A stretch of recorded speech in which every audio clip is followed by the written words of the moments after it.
Hello दोस्तों, एक बार फिर से आप सभी का स्वागत सत्कार आपके इस यूट्यूब चैनल में। तो दोस्तों, आज हम लोग मैथ्स की पेडागोजी के क्वेश्चन देखने वाले हैं। तो स्टार्ट करने से पहले मैं कहना चाहता हूं, जिन दोस्तों ने अभी तक हमारा चैनल सब्सक्राइब नहीं करा, प्लीज़ सब्सक्राइब कर लें और लाइक के बटन को दबा दें।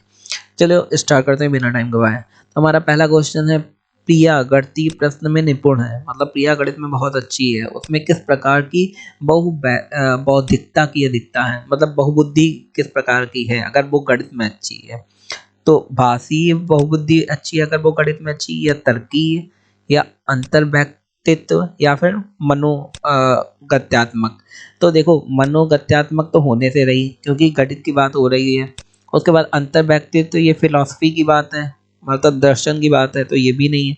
भाषीय का गणित से कोई संबंध नहीं है। अगर आपको भाषा आती होगी जरूर गणित के क्वेश्चन आप पढ़ लेंगे, लेकिन उसे सॉल्व तो नहीं कर सकते ना। तो तार्किक, तार्किक आंसर बिल्कुल यहाँ पे सही हो जाएगा। तो सिंपल क्वेश्चन, ये बेसिक लॉजिक के ऊपर क्वेश्चन है, तो आप ये कर ही देंगे। इसके बाद सेकंड नंबर क्वेश्चन देखते हैं, वस्तुनिष्ठ परीक्षण की सर्वाधिक महत्वपूर्ण विशेषता है। जो वस्तुनिष्ठ क्वेश्चन होते हैं एमसीक्यू, वो क्यों मतलब एग्जाम लिए जाते हैं, उसके विश्वसनीयता पता करने के लिए, या फिर वैधता पता करने के लिए, या वस्तुनिष्ठता, या फिर ये सभी। देखिए, वस्तुनिष्ठ क्वेश्चन जो एमसीक्यू होते हैं वो हम लोग जल्दी जल्दी ले बच्चों के नॉलेज जानने के लिए लेते हैं। जो लिखित होता है उससे बच्चों की डिटेल नॉलेज पता चलती है कि बच्चे किस प्रकार से सोचते हैं, लेकिन एमसीक्यू क्वेश्चन से बच्चों का ये पता चलता है कि उन्होंने एक बार में ही कितना समझा, कितना डीप में, कितना अंदर समझ लिया, क्योंकि जो क्वेश्चन एमसीक्यू होते हैं वो काफ़ी अंदर से किताब के निकाल के बनाए जाते हैं। तो उनकी विश्वसनीयता उससे पता चलती है, उससे विश्वास पता चलता है कि जो आपने पढ़ाया बच्चों को समझ में आया कि नहीं। आगे देखते हैं, सर्वाधिक प्रभावशाली शिक्षण सामग्री है। तो सर्वाधिक प्रभावशाली कौन सी है, अपेक्षित, या फिर प्रत्यक्ष अनुभव, या फिर प्रक्षेपित, या फिर इनमें से कोई नहीं। तो दोस्तों, इन सब में कंफ्यूजन होने की कोई ज़रूरत नहीं। अगर आपको नहीं भी पता है प्रक्षेपित और अप्रक्षेपित का मतलब, तो भी आप प्रत्यक्ष अनुभव लगा सकते हैं, क्योंकि प्रत्यक्ष जो अनुभव है वो सबसे सटीक आंसर आपको यहाँ पे लग रहा होगा। अप्रक्षेपित और प्रक्षेपित का अगर आपको मतलब नहीं भी पता है तो भी उसमें परेशान होने की कोई ज़रूरत नहीं है। जो आपको बिल्कुल सही लग रहा है उसमें आप तुरंत लगा के आइए। आगे देखते हैं क्वेश्चन, मूल्यांकन का निकटतम संबंध होता है। हम लोग जो मूल्यांकन करते हैं, एग्जाम लेते हैं, वो आखिर क्यों लेते हैं? विषय वस्तु से उसका संबंध होता है, या फिर मूल्यांकन की प्रविधियों से संबंध होता है, या फिर उद्देश्य से संबंध होता है, या सीखने की क्रियाओं से संबंध होता है। तो जो मूल्यांकन जो लेते हैं उसका विषय वस्तु से संबंध होता है, ऐसा तो नहीं है किसी पर्टिकुलर चीज का मूल्यांकन नहीं लेते। मूल्यांकन की प्रविधियों से, कितने प्रकार का मूल्यांकन होता है, उससे भी कोई संबंध नहीं होता।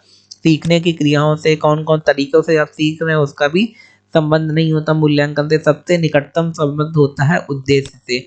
आखिर मूल्यांकन का उद्देश्य क्या है? उद्देश्य है बच्चों की समझ को समझना, जानना कि बच्चों ने कितना समझा है। आगे देखते हैं, अंकगणित की 4 मूलभूत प्रक्रियाएं हैं। अब सिंपल सी बात है, जब हम लोग अंकगणित की बात करते हैं तो उसकी 4 मूलभूत संक्रिया कौन सी हैं? तो बाकी योग, भाग है, परिमाण है, या फिर क्षेत्रफल है। तो ये तो क्षेत्रफल और परिणाम ये तो ज्ञात करा जाता है। योग और भाग तो चलो ठीक है।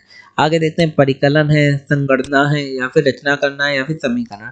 ये तो 4 मूलभूत नहीं हुई, ये आगे लेवल की हो गई, बड़े लेवल की।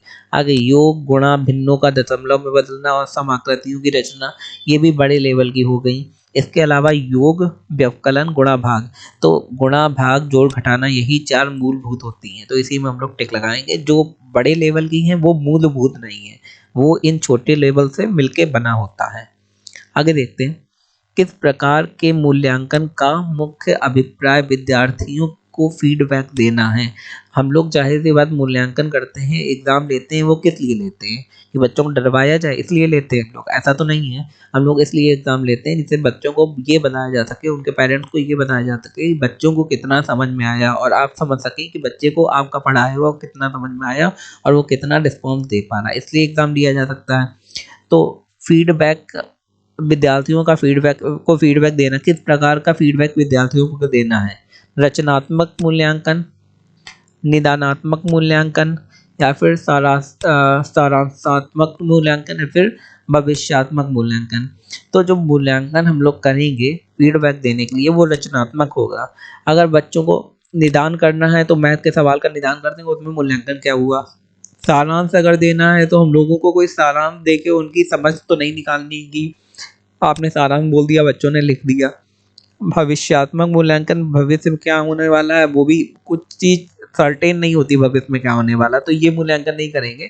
हम लोग रचनात्मक मूल्यांकन करेंगे। ये बेसिक लॉजिक का क्वेश्चन है, अगर आपको बेसिक लॉजिक समझ में आता है तो आप इसमें लगा देंगे कि रचनात्मक मतलब कुछ क्रिएटिविटी, कुछ नया करने के ऊपर ध्यान दिया जा रहा है। आगे देखते हैं, निम्नलिखित में से कौन सा संख्या की समझ का महत्वपूर्ण पहलू नहीं है। तो महत्वपूर्ण पहलू कौन सा नहीं है, पंक्तिबद्धता या फिर गणना या फिर अंक लिखना या फिर संरक्षण। अब संख्या की समझ में गणना ना हो तो ऐसा हो ही नहीं सकता, और इसमें दिया है नहीं है, इस पे फोकस करना है।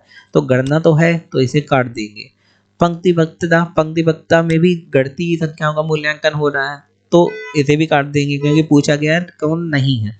अंक लिखना, अंक लिखना में भी हो रहा है, इसे भी काट देंगे, लेकिन संरक्षण जो है उसमें नहीं हो रहा तो ये लिखा रहेंगे। तो अगर ये आ गया कि संख्या में किस चीज का उपयोग नहीं हो रहा है तो वो संरक्षण में संख्या का कोई उपयोग नहीं हो रहा।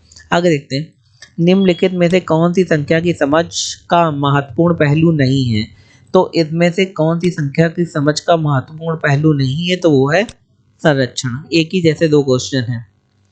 आगे देखते हैं, राष्ट्रीय पाठचर्या रूपरेखा 2005 के अनुसार, ये वाला क्वेश्चन हर बार आता है, विद्यालय में गणित शिक्षण का संकीर्ण उद्देश्य क्या है। जब हम लोग विद्यालय में गणित पढ़ाते हैं तो क्यों पढ़ाते हैं। अब हर बच्चा गणित पढ़ता है, 10th तक तो हर बच्चा गणित पढ़ता है, 9th तक, तो वो क्यों पढ़ाया जाता है। रैखिक बीजगणित से संबंधित दैनिक जीवन की समस्याओं की शिक्षा के लिए कि वो डेली के काम कर पाए इसलिए, या फिर संख्यात्मक कौशलों का विकास के लिए, या फिर बीजगणित पढ़ाना इसीलिए पढ़ाया जाता है, या परिकलन का मापन पढ़ाने के लिए। अब कोई पर्टिकुलर चीज हम लोग नहीं पढ़ाएंगे तो इन दोनों को हटा देते हैं, ठीक है, और इसके भी हटा देते हैं क्योंकि डेली की समस्याओं के लिए गणित पढ़ाई नहीं जाती। डेली की समस्या तो बिना पढ़ा लिखा दुकानदार भी कर लेता है, तो क्यों पढ़ाते हैं, जिससे संख्यात्मक कौशलों का विकास हो सके। जो सबसे पॉजिटिव आंसर लगे वही लगाना। आगे देखते हैं, गणित की शिक्षा का मुख्य उद्देश्य क्या है।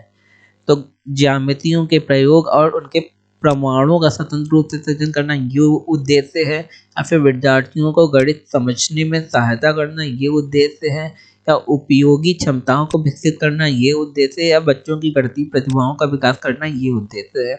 अब ज्यामिति, प्रमेय, 20 चीजों में स्वतंत्र रूप से सृजन करना ये एक उद्देश्य तो है, लेकिन मुख्य रूप से उद्देश्य नहीं है। इसमें क्या लिखा गया है, मुख्य उद्देश्य। तो ये ध्यान रखना है, विद्यार्थियों को गणित समझने में सहायता करना, समझने में सहायता तो करना ही है लेकिन ये मुख्य उद्देश्य नहीं है। आगे, उपयोगी क्षमताओं को विकसित करना वो तो करना ही है लेकिन मुख्य उद्देश्य नहीं है। बच्चों की गणितीय प्रतिभाओं का विकास करना ये मुख्य उद्देश्य है, कि गणित की प्रतिभा बच्चों में विकसित हो, ना कि रटने की प्रतिभा विकसित हो। आगे देखते हैं, निम्न में से कौन सा खुला अंत वाला प्रश्न है। आप 15 को 3 से गुणा किस प्रकार करेंगे ये, या फिर कोई दो संख्याएं लिखिए जिनका गुणनफल 45 हो ये, या संख्या रेखा का प्रयोग करते हुए 3 बार 15 का मान ज्ञात कीजिए ये, या फिर 15 गुणे 3 का मान ज्ञात कीजिए।